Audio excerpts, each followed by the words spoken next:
The world can be a cruel place. Sometimes, even the kindest, gentlest souls are claimed by a tragic freak accident. This is a heartbreaking story of 42-year-old John Matrioni.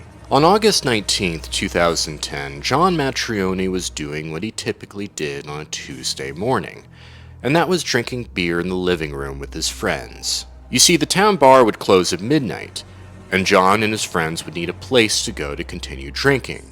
And usually that place would be the home of John and his girlfriend Mary. Mary was already in bed before John got home, since she had a shift that started at 6 a.m.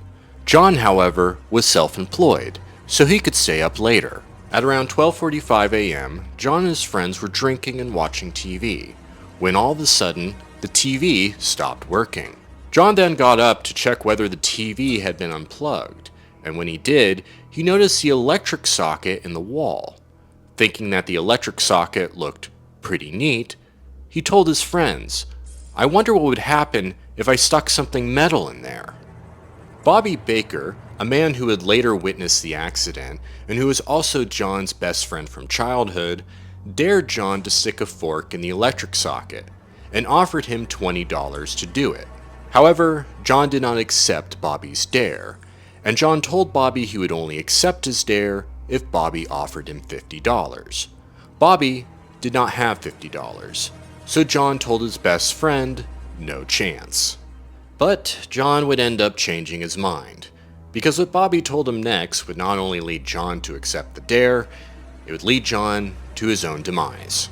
According to the police report, after John had rejected Bobby's original offer, Bobby told John, and I quote, "If you do not stick the fork in the electric socket, it means that you are gay."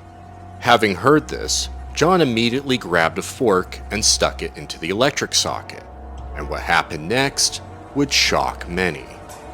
Instantly, 230 volts ran through John's body, causing him to go into cardiac arrest.